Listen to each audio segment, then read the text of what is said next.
toda la conversación que hemos llevado, creo yo, en muchos domingos, exceptuando el domingo cuando teníamos la serie de Volviéndonos a Dios, exceptuando esos domingos, se ha generado de un milagro que ocurrió en el capítulo 3 de Hechos, donde Pedro y Juan van al templo de Jerusalén a orar, y en esa oración se les acerca o se aparece un cojo, y ese cojo recibe un milagro y es levantado. Y hemos visto, y a mí me ha sorprendido mucho, como a lo largo de los domingos, la simplicidad de lo que Jesús enseñó. El Evangelio tenía que ver básicamente con que los discípulos de Jesús llegaron a vivir, y su mensaje era muy simple. ¿Saben qué? Necesitamos un Mesías. El pueblo judío de esa época, muy similar al pueblo judío de hoy, esperaban un Mesías que los viniera a libertar políticamente. Esperaban un Mesías político, no esperaban un Mesías espiritual. Los judíos de la época, ellos tenían una cosmovisión algo así: cuando uno muere, bueno, dependiendo de qué grupo, ¿verdad? Pero creo que el grupo mayoritario era el grupo de los fariseos. Los saduceos no creían en nada más, sino creían que muerto el perro se acabó la rabia.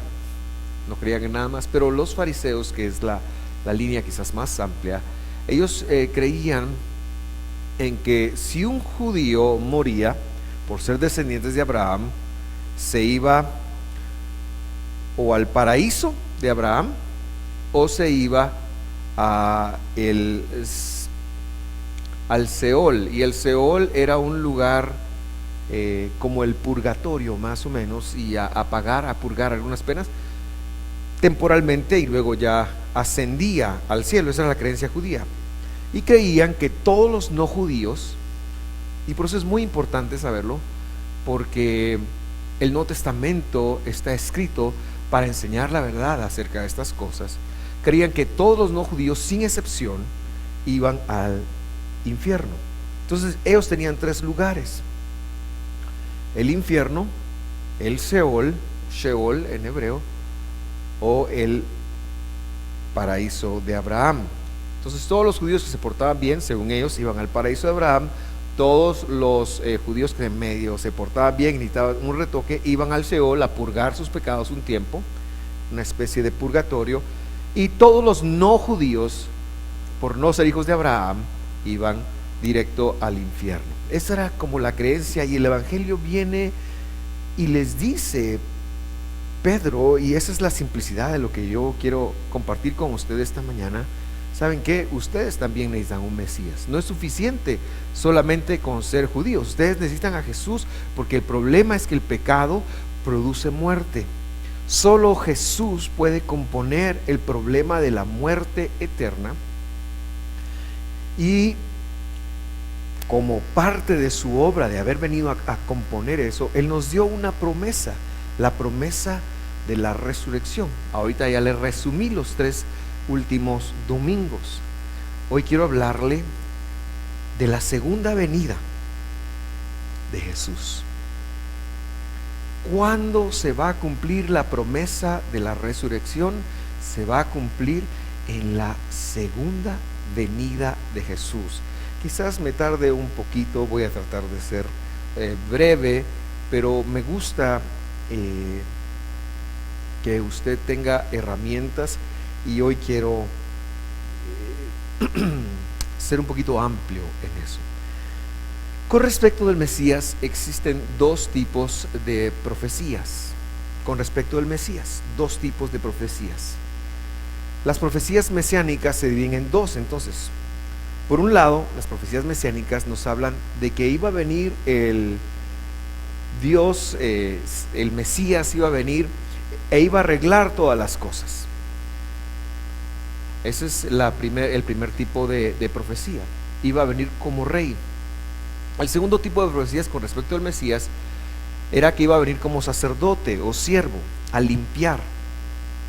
Los judíos no creen hasta el día de hoy en la venida del Mesías como sacerdote, sino que solamente lo creen como rey. Ellos esperan un rey libertador.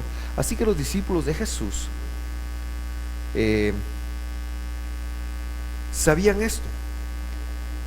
Y a la luz de eso podemos interpretar pasajes como el capítulo 35 de Isaías, en donde dice así, no sé si va a aparecer en las pantallas, yo me tardé en enviar el correo. Con el favor de Dios, ya la otra semana vamos a tener las citas ya casi inmediatas. Pero si usted abre su Biblia en el capítulo 35 de Isaías, hay algo muy curioso que habla de la primera venida y quizás usted nunca lo había identificado. Isaías 35:4, y pues si no la busca, bueno, ya nos salvó Santiago. Dice: digan a los de corazón temeroso, sean fuertes y no teman. Estoy leyendo la Nueva Traducción Viviente. Porque su Dios viene para destruir a sus enemigos, viene para salvarlos. ¿Para qué venía su Dios? Para salvarlos. Eso fue lo que Jesús hizo. Vino a salvarnos. Y cuando Él venga, abrirá los ojos de los cielos. ¿Cuántos milagros de ciegos que recibieron la vista no hay en los evangelios? Y destapará los oídos de los sordos. Qué creativo el Señor, que hasta por escupidas sanó a los sordos. El cojo saltará como un ciervo, y los que no pueden hablar cantarán de alegría. Brotarán manantiales en el desierto y corrientes regarán la tierra baldía. Así que es sobre esta base que nosotros interpretamos la primer venida del Mesías. Pero también hay, por ejemplo, las profecías del capítulo 11 de Isaías, en donde se habla de cielos nuevos, de tierras nuevas, de una tierra nueva, se habla de que el niño será niño a los 100 años, queriendo no dar a entender como que vamos a vivir hasta los 1000, sino hablando de la vida eterna. Y el judaísmo de esa época, al igual que el judaísmo de esta época, esperaban a ese Mesías, pero fallaron en leer, en hacer lectura de las profecías que venía como siervo, como yo le enseñé. Sin embargo, Jesús fue muy enfático con sus discípulos en enseñar, manifestar las dos venidas.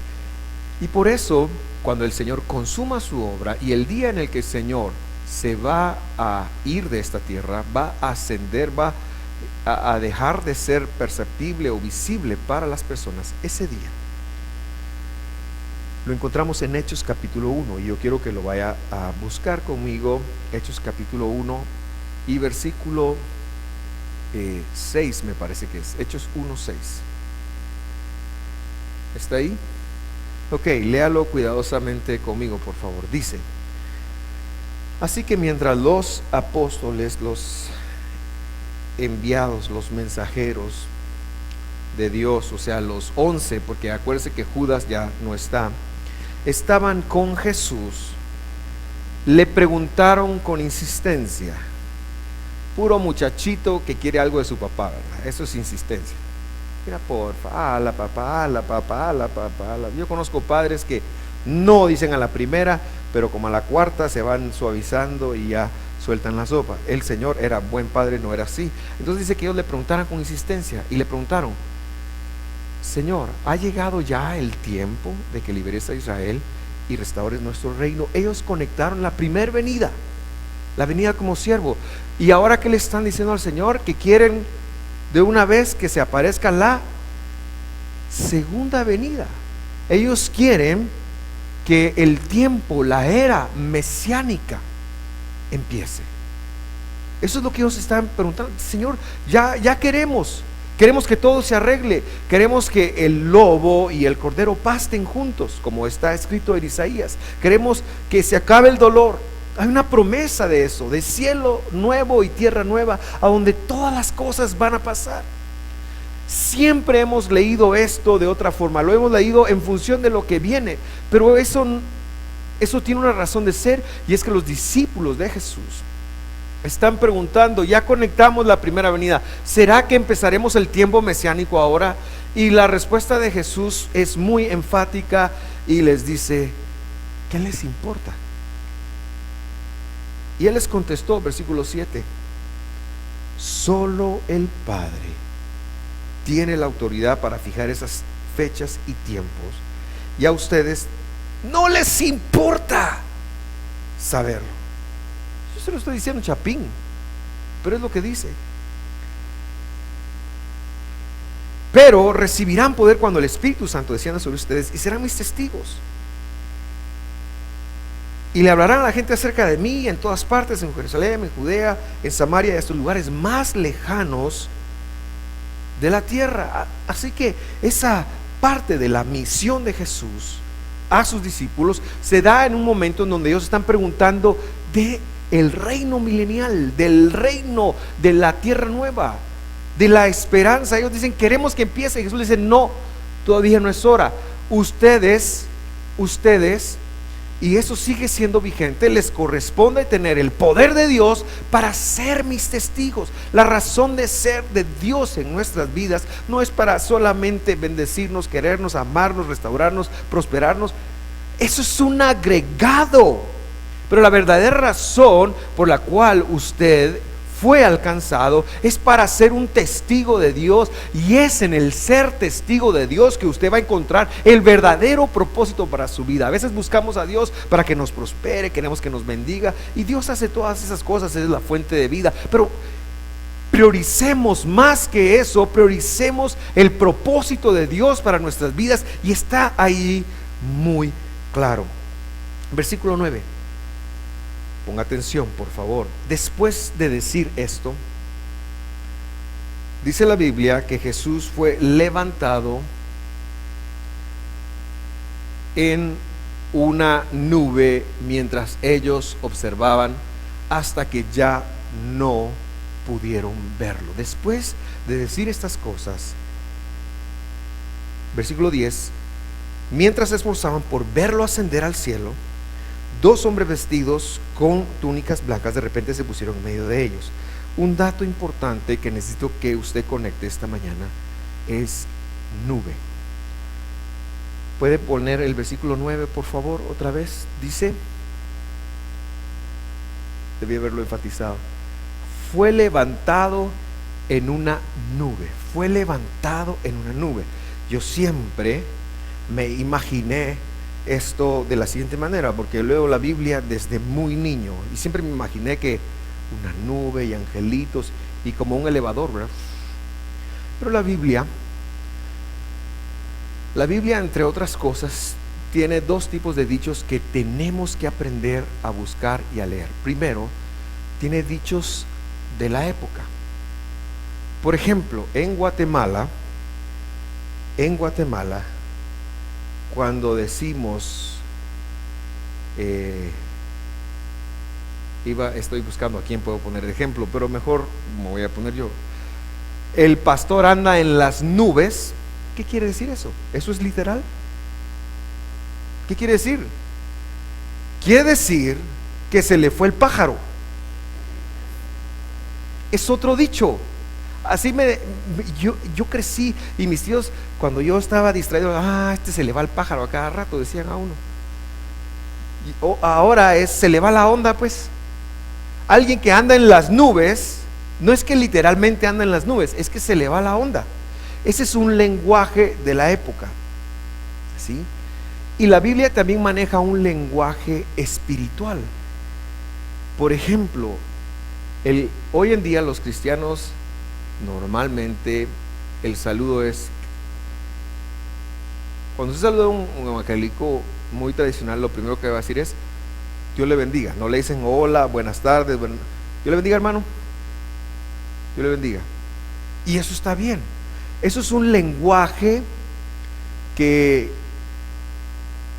si pensamos detrás de eso, quiere decir hola, qué agradable verlo, que Dios verdaderamente, ahora yo no sé si alguien cuando dice Dios le bendiga, hermano, realmente está pensando que Dios lo prospere, lo levante, lo guarde, que esté bien, que esté prosperado, que esté feliz. No sé si cuando se dice Dios le bendiga, hermano, se está pensando en eso, pero es un como lenguaje espiritual que también manejamos. Lo digo porque vamos a ver ambos casos, y aquí hay un tema muy importante, y eso usted lo puede corroborar, no lo vamos a leer, en Daniel capítulo 7 versículo 13, cuando habla del anciano de días.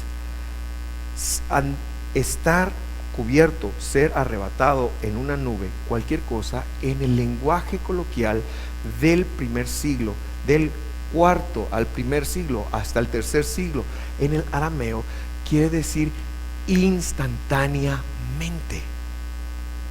Pero eso hay que estudiarlo. Entonces, si usted dice que Jesús se fue en una nube, usted se imagina la nube. Lo que la Biblia está diciendo es que el Señor fue levantado inmediatamente.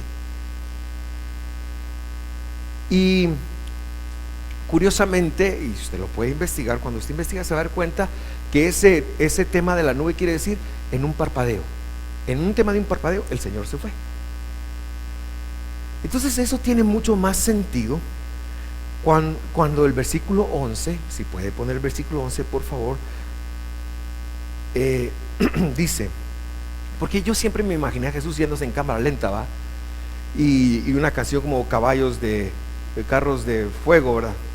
Pam, pam, pam, pam, pam, pam, y la nube lo empezaba a levantar, pam, pam, pam, pam, pam, pam, pam, param, pam, pam, y está Pedro, tan, tan, tan, tan, y Juan, tarán, tarán, está cualquier otro, pero no, quiere decir que se fue inmediatamente. Por eso el versículo 11 dice hombres de Galilea. Están hablando los dos seres espirituales que se aparecieron. Hombres de Galilea les dijeron, ¿por qué están aquí parados mirando al cielo? Porque aquellos fueron ¡wup! Y se quedaron así, hasta con tortícolis. ¿Por qué están mirando al cielo? Dice. Ahora sí cobra sentido. ¿Por qué? Porque yo siempre pensé, ¿por qué están viendo el cielo? Porque se acaba de ir el Señor, atarantados. ¿Por qué más debería estar viendo el cielo? ¿Verdad? Y se fue en una nube y de repente como Elías se deja alguna, pero no, ellos se quedaron así. Híjola, ¿y qué pasó? ¿Por qué están mirando al cielo? Les dice. Jesús fue tomado de entre ustedes, perdón, y llevado al cielo. Y esta es la parte que yo le quiero enfatizar. Pero un día volverá del cielo de la misma manera como lo vieron irse. Y la pregunta que yo lo hago es, ¿cómo volverá? Va a descender. Va a bajar inmediatamente en el tiempo de un parpadeo. ¡Pum! Un día el Señor va a regresar. La segunda venida empezará ese momento. Bueno, no quiero decir empezará, pero se concretará en el momento en donde Jesús inmediatamente, ¡pum!, descienda. No lo tengo tan claro cómo va a ser, pero lo que la Biblia sí está enseñando es que va a ser instantáneamente. Así que entonces ahora tiene sentido las palabras que Jesús les decía a sus discípulos. Miren, muchachos, van a aparecer muchos falsos mesías. Porque decía, ¿por qué les dijo eso si ellos lo conocían muy bien? Porque hay organizaciones en el mundo nombrando mesías, judías y no judías. En cualquier momento, cualquier tipo se hace pasar por mesías, se lleva a la gente a Guyana y asesina cientos de personas. Ahora, yo sé que a muchos cristianos evangélicos les removería la conciencia si un día el rabinato principal de Jerusalén declara Mesías a alguien. Yo sé que muchos cristianos, porque como tenemos los ojos puestos en Israel y que todo lo que hacen ellos es como wow, ¿verdad? Y Dios ha bendecido a Israel, y yo no tengo ningún sentimiento ni emoción antisemita, al contrario, yo amo a Israel. Pero ¿qué pasaría si el rabinato principal de Jerusalén declara? Porque están buscando un Mesías. De repente un día van a encontrar un Mesías de ellos. ¿Qué pasaría si los judíos declararan un Mesías? Yo estoy seguro que les movería el tapete. Ahí está otro lenguaje. ¿Ya vio qué es mover el tapete? ¿Verdad? Yo estoy seguro que confundiría a muchos. No, y los judíos lo conocieron. Hasta Arjona diría, los judíos dicen que ese es el que esperaba. Dice una canción que se llama, ¿cómo se llama? Ha nacido un Mesías en Nueva York. El Mesías se llama. Yo sé que causaría, pero la Biblia está diciendo que el Mesías va a descender del cielo y todo ojo le verá. Yo no sé cómo hará el Señor, quizás por las comunicaciones, quizás nos hará un milagro de poder ver que ¡pum!, Él está descendiendo. Pero el punto es que el Mesías va a regresar así como se fue, en un abrir y cerrar de ojos. Nadie lo va a denominar, nadie va a decir este es, no se vale. Él mismo es el valedor, Él mismo lo va a hacer, Él va a regresar. ¿Cuándo? Nadie sabe. Nadie sabe. Yo le dije la semana pasada y me enlacé. Yo le voy a decir cuándo vamos a resucitar todos. Y hoy se lo quiero decir. ¿Cuándo? Cuando regrese Jesús. ¿Verdad? ¿Cuándo regrese Jesús? Eso sí no sé. Eso no le prometí yo. Ahora, lo que sí tengo claro es que la cita bíblica pésimamente traducida, la cita bíblica Yom Teruah, pésimamente traducida como el día de las trompetas, es una pedagogía donde Dios está enseñando y recordando cada año el regreso, el retorno, la segunda venida del Mesías, nuestro Salvador.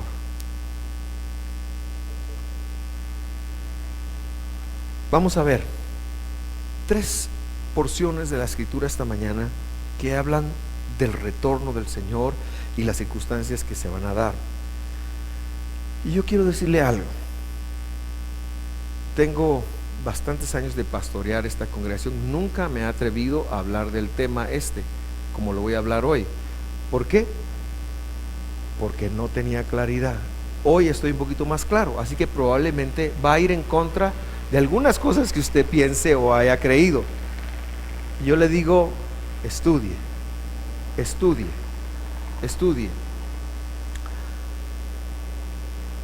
Hay mucha gente que es la religión de sus papás porque así nací, así me va a morir, pero ni siquiera saben de su religión, ni siquiera saben. Yo le digo a usted, yo le desafío a usted, estudie, y si usted quiere que yo se lo explique así pasito por pasito, eso sí le va a costar un arrocito con algo.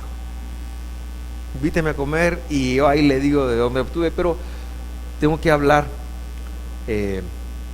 pues porque no tengo todo el tiempo del mundo, ¿verdad? Juan 5:25, y ahora estoy leyendo la Biblia de las Américas. Dice así: en verdad, aquí hay un lenguaje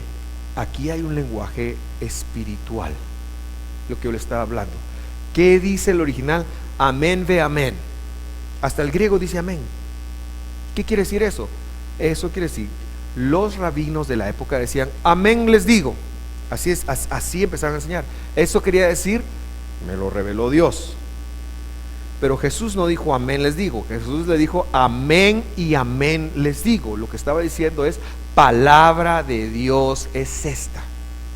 Eso quiere decir, en verdad, de cierto, en verdad os digo. Cada vez que usted lo vea es amén, amén.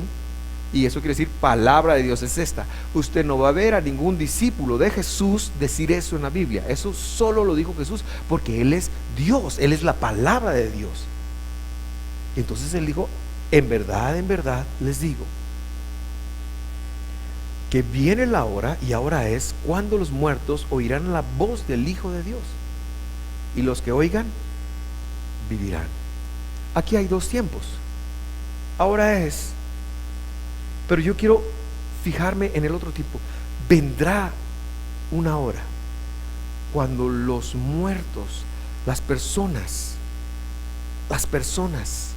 que han puesto su fe en Jesús, y solo las personas que han puesto su fe y que lo han creído como el Salvador de sus vidas, aunque estén muertos, aunque estén descansando en una tumba, van a oír la voz de Dios, van a oír la voz de la trompeta. Pablo lo enseña después.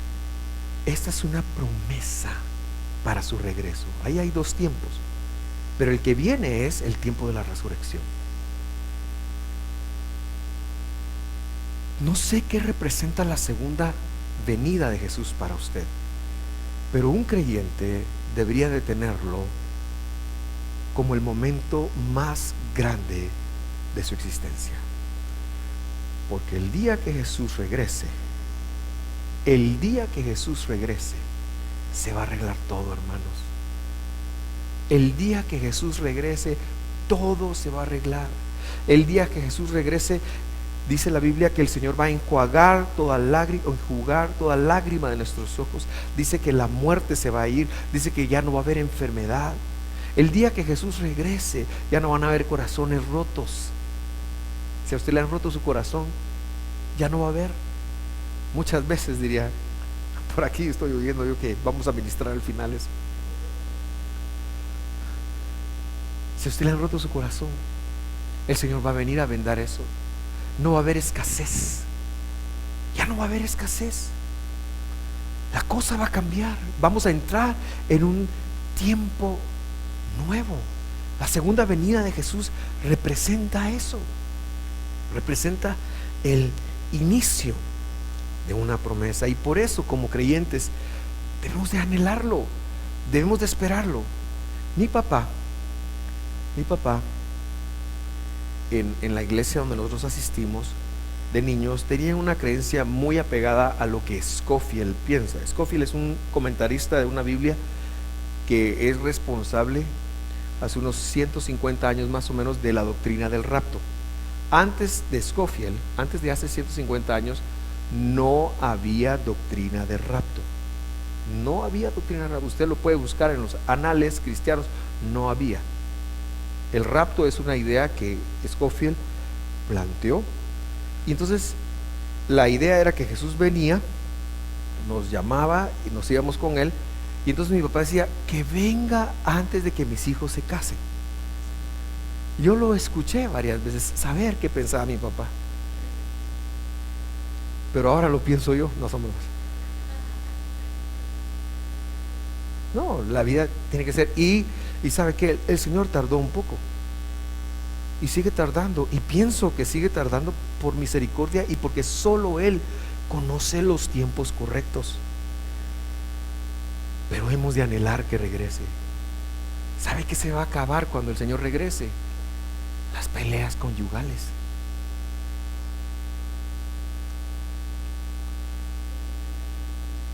Todos los matrimonios tendrían que haber dicho amén, gloria a Dios. Cuando el Señor regrese, los hombres vamos a poder entender a las mujeres, hermano, y las mujeres van a poder entender a los hombres.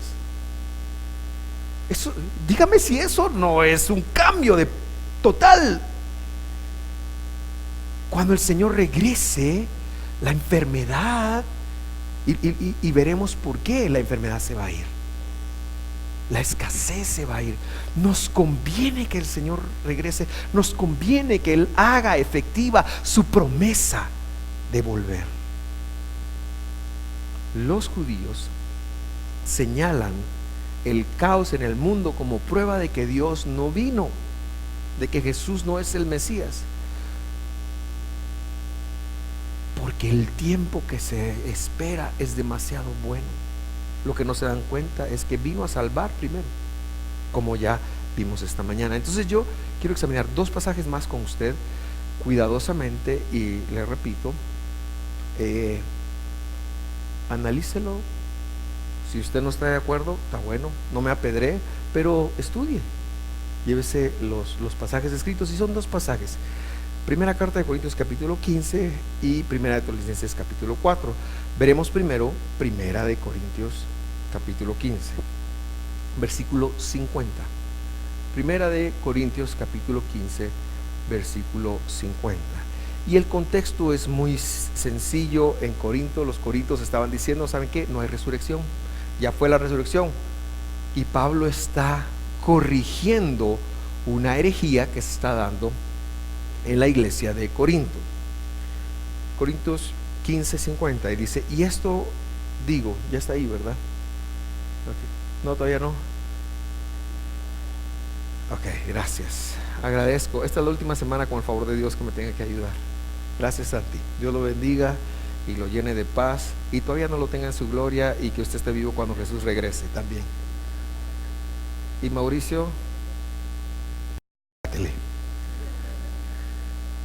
y esto digo, hermanos, que la carne y la sangre no pueden heredar el reino de Dios, ni lo que se corrompe hereda lo incorruptible.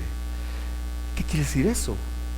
Quiere decir que el reino de Cristo, de su segunda venida, no puede venir estando nosotros con carne y sangre, teniendo nosotros el mismo cuerpo que tenemos. Por eso la enfermedad ya no va a estar, porque algo tiene que pasar.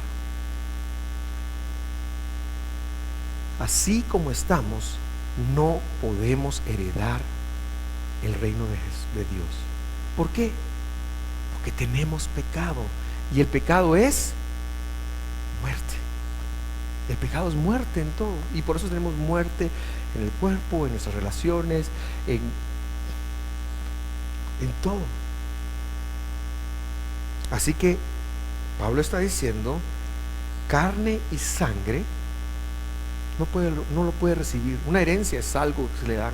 Algo tiene que pasar para que nosotros podamos recibir eso. Y así estamos, y hemos estado 2000 años así, esperando. Y todos los que han creído en Jesús desde el primer día hasta hoy, todos están destinados a morir. La mayoría han muerto, y los que hemos creído en los últimos 100 años, pues estamos vivos. Algunos ya se han ido. Pero ninguno de los seguidores de Jesús ha tenido la vida eterna todavía, en el sentido de vivir para siempre, que es la promesa de Dios, como veíamos la semana pasada. Entonces dice, la carne y la sangre, hágame un favor, pellizquese, eso no puede heredar. Hágame otro favor, no se ve. Sáquele sangre al de la par y vea que tiene sangre. Entonces, no, eso es broma. No quiero que nadie se ponga violento. Versículo 51. He aquí, pues Marisabel, mira el día que venís a la iglesia, hermano, yo estoy predicando el mensaje más raro que he predicado en mi vida, y venís. Marisabel nos acompaña desde Estados Unidos, también nos acompaña su mamá Esperancita. Esperancita se congregó muchos años aquí con nosotros, ¿verdad? Estoy contento de verles. Y bueno, son abuelita y tía de mis queridas Jacobs. Después de comerciales, ahora sí leamos. He aquí, versículo 51. Les digo un misterio. La Biblia está llena de misterios, y Pablo va a develar uno ahorita. No todos dormiremos. ¿Qué quiere decir eso? ¿Que habrá mucho insomnio para algunos? No, está hablando de la muerte física. No todos se van a morir. ¿Y qué dice después? Pero todos seremos transformados. ¿Cuándo? Cuando el Señor venga. Ese es el contexto. No todos van a morir. ¿Por qué? Porque el día que Él regrese, los que están muertos se van a levantar con un nuevo cuerpo. Pero también los que estemos vivos, si nos toca, se van a levantar con una corporeidad distinta cuando Él regrese.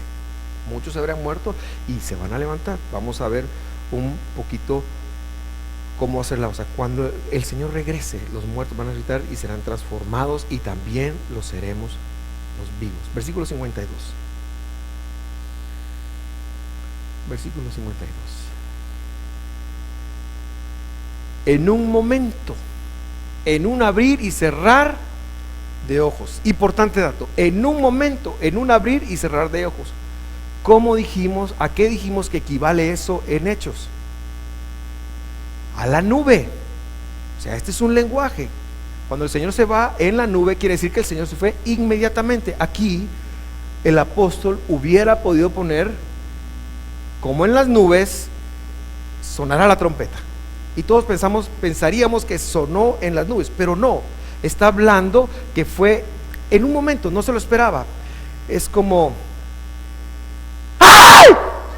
Exacto, así de sorpresa. En un momento, que no lo esperamos, que cuando menos perdón por asustar a algunos, pero es el ejemplo. En un momento. La que menos asusté fue la nena, gracias a Dios, porque después tiene que buscar al pastor para sanar los traumas, así, y si yo lo causé, se imagina. Ok, en un momento, en un abrir y cerrar de ojos, es el misterio.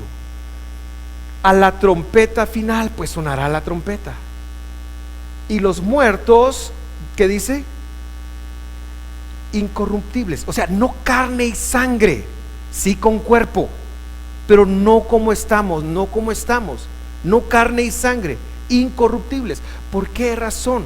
Porque en el momento cuando una persona muere, en 22 minutos su carne empieza a corromperse. Eso quiere decir corrupción. Corrupción no es solo lo que vemos en el gobierno o en las empresas privadas, que también se ve. Corrupción es la descomposición que le pasa al cuerpo cuando la persona fallece, y no hay manera, no hay forma de impedir ese deterioro. Hace muchos años mi mamá tenía la intención, mis abuelos fueron depositados en el cementerio general, y mi mamá tenía una relación muy impresionante con sus padres. Hablaba de ellos y habló de ellos y habló de mi abuela hasta casi que el día que murió. Una relación impresionante. Yo la estoy tratando de imitar, por eso como hablo de ella ahora. Pero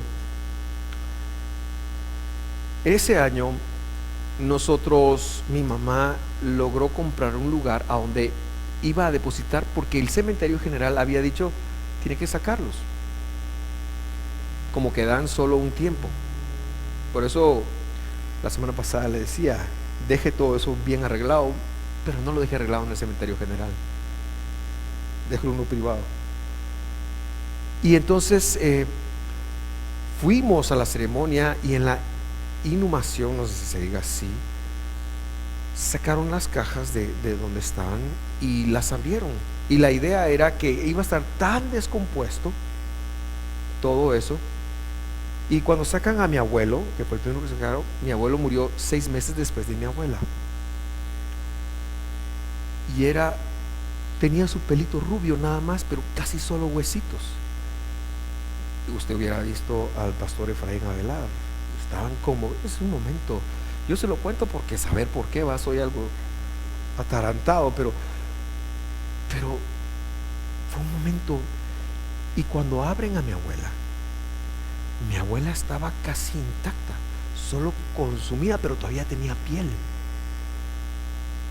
Mi tío Efraín pegó un grito, todos nos pusimos así, fue como, pero estaban corrompidos. Yo no pude reconocer, yo no conocía a mis abuelos, o no los murieron cuando yo tenía 1 año y año y medio. Entonces yo no los pude conocer, no los recordaba, pero en ese momento tampoco me fue posible identificar cómo hubieran sido, porque se corrompieron. Todos los que mueren se corrompen. Versículo 52. Leemos nuevamente. En un momento, en un abrir y cerrar de ojos, a la trompeta final. La trompeta final ¿A cuál se refiere? Se refiere al servicio del Yom Teruah. Se sonaban varias trompetas. Cuando termine la última de ese servicio, no estoy diciendo que el Señor va a venir en la época de Yom Teruah. Lo que estoy diciendo es que está todo concatenado a la trompeta final. Pues la trompeta sonará y los muertos resucitarán corruptibles. Y los que estemos vivos, ¿qué dice? ¿Seremos qué? ¿Seremos qué? También seremos incorruptibles. Recibiremos una transformación. Yo no sé cómo lo va a hacer Dios. Es el milagro de la promesa. Es el milagro de la segunda venida del Señor, que Él va a extirpar finalmente la presencia del pecado en nuestro ser. Porque el Señor murió para darnos poder sobre el pecado, quitar la pena del pecado, pero también quitar la presencia. Pero el pecado sigue presente en nosotros, porque ¿quién de nosotros no peca? Solo que no tenemos que agarrar esto como excusa para pecar, no, tenemos que apartarnos del pecado. Pero el pecado sigue presente, lo podemos hacer todos los días, de hecho lo hacemos todos los días. Así que el Señor va a quitar la presencia, y cuando el Señor quite la presencia del pecado, nos va a dar a nosotros también cuerpos incorruptibles. Eso quiere decir que seremos transformados. Los muertos resucitarán incorruptibles y nosotros seremos transformados. ¿Cómo? También a incorruptibles. También a incorruptibles. Y como dice, será instantáneo. Será instantáneo. Versículo 53. Versículo 53. Estoy pensando abrir un estudio para estudiar estas cosas, solo que no domingo tengo que predicar, pero disfruto tanto enseñar, porque es necesario que esto corruptible de los muertos y de los vivos se vista de incorrupción, y esto mortal se vista de.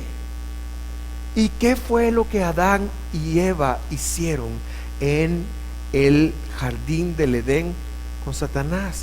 Le dieron la bienvenida a lo temporal, sacaron lo eterno. Adán y Eva iban a vivir eternamente. La idea era esa, y el pecado entró y murió, y ahora está diciendo el Señor: lo mortal se vestirá de inmortalidad. Esa es la finalidad de la Biblia, esa es la finalidad de todo, es el mensaje, es el paquete completo. El paquete completo es que lo que empezó Adán, Cristo lo va a terminar cuando regrese la segunda vez. Todo lo malo que ha pasado, todo lo malo que se ha ido, el Señor lo va a venir a componer cuando regrese, pero tiene que quitar el pecado. Ahora vamos a la cita más trompuda. Primera de Tesalonicenses capítulo 4 versículo 13. Y aunque no lo crea, estoy solo como a 2 horas de terminar. No, ya voy avanzado. Primera carta de Tesalonicenses capítulo 4 versículo 13. Ok, ahora Pablo está enseñando de lo mismo. Este pasaje no puede contradecir el de Corintios, tiene que complementarlo.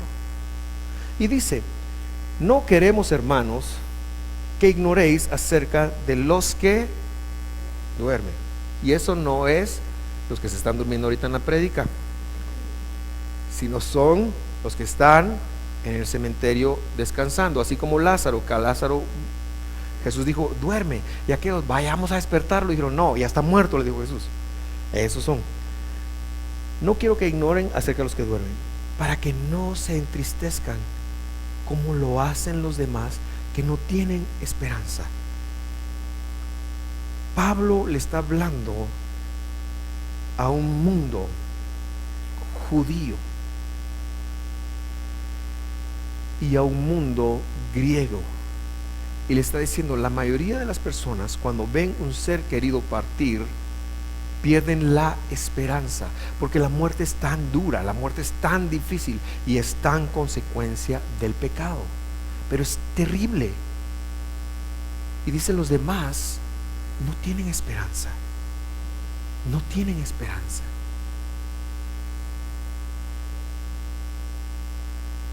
Versículo 14. Porque si creemos que Jesús murió y resucitó, ese es un requisito, así también Dios traerá con él a los que durmieron en Jesús. ¿A qué se refiere? A los que están muertos, los va a traer. ¿Cuándo? Pues cuando Él regrese. Él va a venir, va a descender y luego los va a levantar. Traer es a la vida. Versículo 15.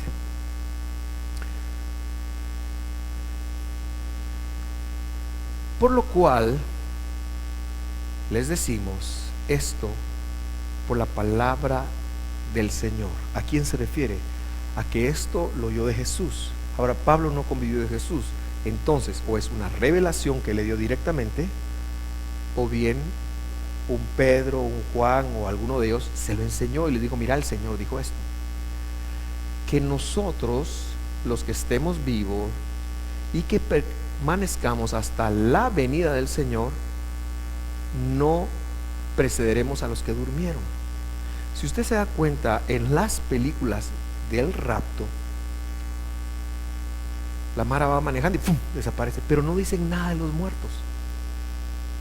Usted no ve resurrección ahí. Usted solo ve que la mara desaparece, la gente desaparece, pero aquí está claramente diciendo, los que estemos vivos hasta el día del Señor, no vamos a ir primero que los muertos.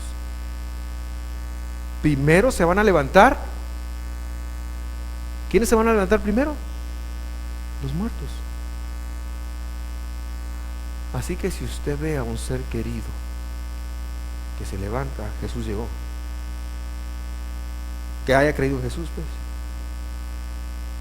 El canto de Bani Muñoz que dice, vuelve otra vez, ese canto me conmueve. Ese canto me hace llorar. Obviamente por razones egoístas, pero está muy claro ahí. Los muertos, los que durmieron, tienen que resucitar antes de que pase cualquier cosa con nosotros.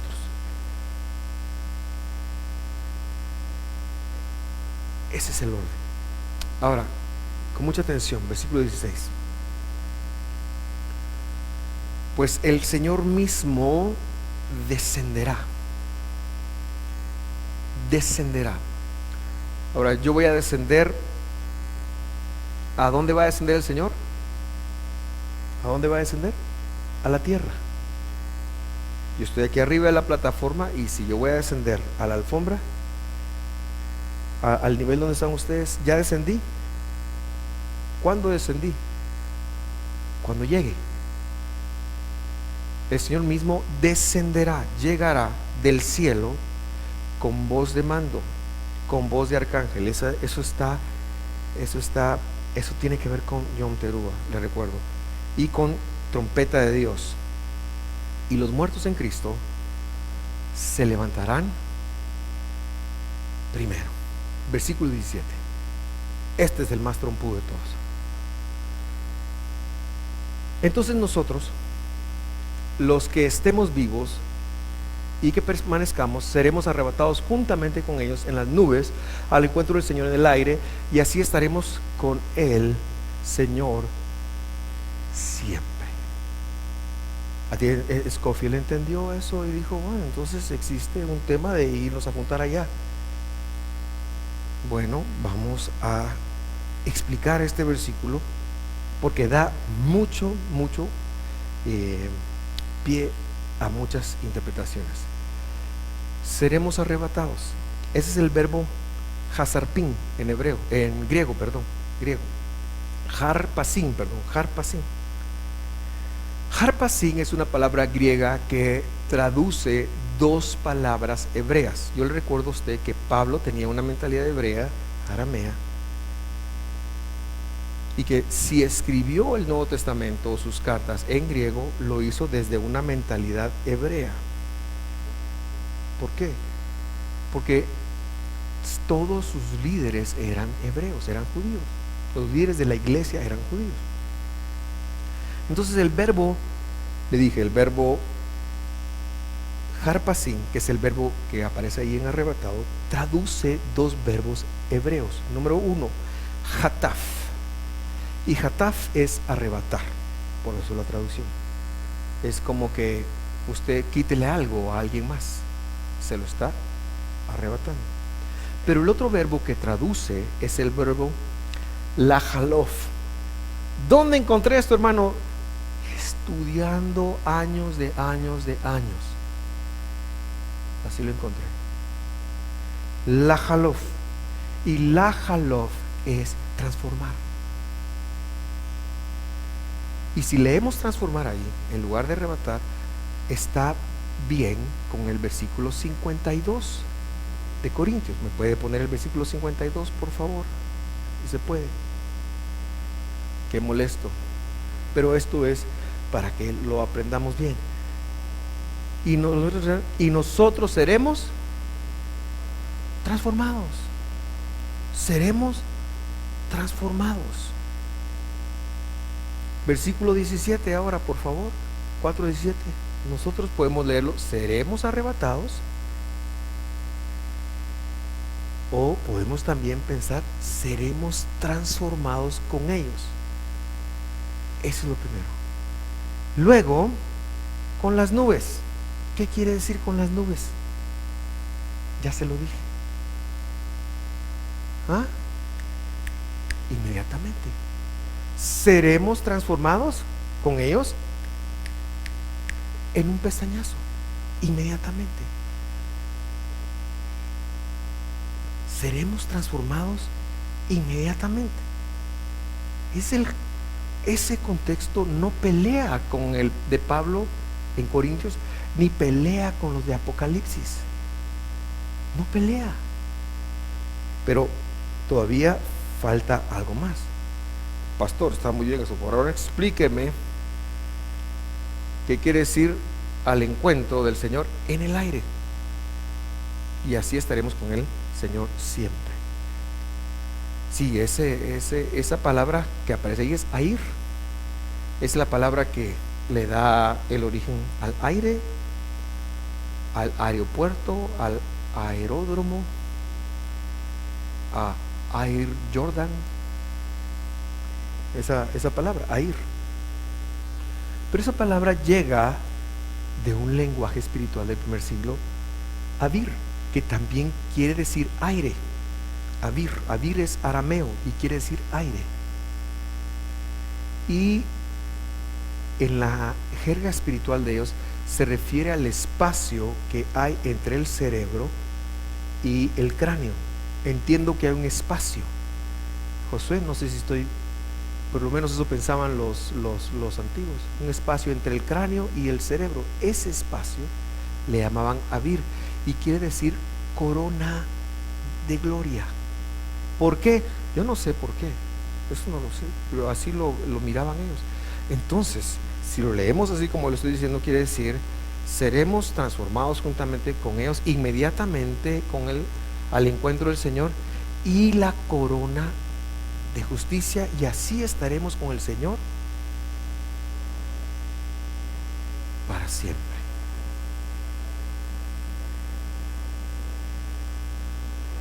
Quiere decir esto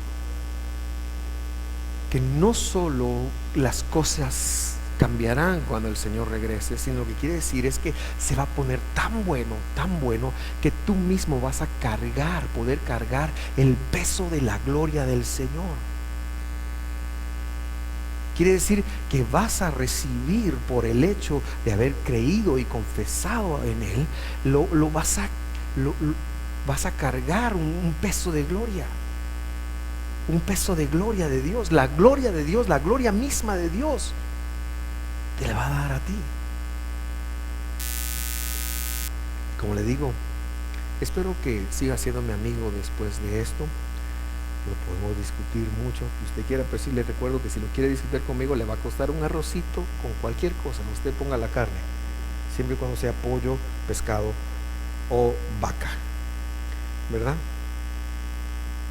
Entonces, cierro el resumen, cierro la charla diciéndole, número 1, Así como Jesús se fue, ascendiendo inmediatamente, así va a regresar. No es que lo va a denominar ningún tribunal, Él va a regresar. Él fue el primero en anunciar su regreso. Y es nuestra certeza de que eso ocurrirá cuando suene la trompeta. Así que el coro, que suene la trompeta, tiene razón, pero todo lo demás está algo champleado, porque Él fue el primero. Y va a venir y va a levantar a los que están muertos, pero que han creído en su fidelidad. Y casi inmediatamente transformará a los que estén o estemos vivos, y vamos a recibir cuerpos eternos. El resto, eso lo puedo sacar de Apocalipsis, pero no es mi tema hoy. Lo dejo en la segunda venida y cuarta calle. Lo dejo en la segunda venida. Ese era mi tema hoy. El Señor va a volver, y cuando Él venga, las cosas cobrarán sentido. Y lo dejó a usted y me dejó a mí y dejó a los discípulos originales para que seamos un testimonio verdadero y un testimonio vivaz. ¿Por qué? Porque la forma de pensar hoy se asemeja mucho a lo que pasó en Grecia cuando Pablo fue a Atenas. Y con esta me despido, dicen los mariachis. Pablo llega a Atenas, y cuando Pablo llega a Atenas ve el panteón de los griegos y se escandaliza de toda la inmoralidad y todos los dioses que hay y toda la cosa, pero encuentra un altar que se llamaba el altar al Dios no conocido. Eso lo puede leer, está por ahí por el 17 o 19, no recuerdo, de Hechos. Y cuando él encuentra ese altar, él llama a los griegos epicúreos, filósofos que están filosofando. Ahora ellos tienen una cultura que ha invadido todas las culturas, incluyendo a los fariseos, incluyendo a los judíos. La cultura helénica se popularizó tanto, hermanos, que por ejemplo, hasta el día de hoy, nosotros pensamos que lo físico es enemigo de lo espiritual y que lo espiritual es intangible, pero en la mentalidad bíblica lo espiritual es tangible. Sí.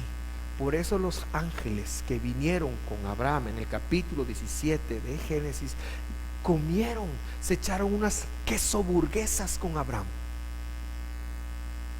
Así dice la Biblia. Comieron, porque lo espiritual también es tangible. Usted es un ser espiritual, aunque se pueda tocar. Entonces la cultura griega permeó tanto, incluso al fariseísmo, incluso a la vida judía, que trajo muchos desórdenes y sigue perjudicando hasta el día de hoy. ¿Cómo? Lo voy a explicar ahorita. Con el escepticismo. Porque entonces Pablo llega y les dice: miren muchachos, este es el Dios no conocido, y les empieza a hablar del Señor, y todo va muy bien, porque los griegos tenían una cuestión. Los griegos, ellos, mientras más dioses mejor. Es como usted con los quetzales. Mientras más quetzales uno tenga, más rico se siente, ¿verdad? Los griegos no era con los quetzales, no existían en ese momento. Los griegos era con dioses. El hecho de tener un dios los hacía pobres. El hecho de tener muchos dioses los hacía ricos. Ellos se valoraban en función de los dioses que ellos tenían. Así que cuando alguien les hablaba de un dios nuevo, ellos decían: wow, incorporemos nosotros, y va al panteón. Por eso se llamaba panteón, ¿verdad? Y entonces ahí tenían montones y eran muy idólatras, y era la forma de ver ellos la vida. Y entonces Pablo les empieza a hablar de Jesús, y llega al punto en donde les habla de la resurrección de los muertos, y en ese momento vos estás mal, papadito, y lo dejan hablando solo y se van. Los griegos eran expertos en filosofar, no tenían problema con que las personas los contradijeran, y estaba bien. Pero cuando Pablo les habla de resurrección, la mentalidad no pudo aguantar y dijo: eso no tiene lógica. La lógica viene del griego logos, y hay muchas cosas, todo tiene que tener una lógica, pero no la lógica nuestra. Y entonces, en la lógica de Dios, la promesa más grande es que Él va a regresar, va a gobernar, va a estar acá, nos va a llenar de corona de gloria a nosotros.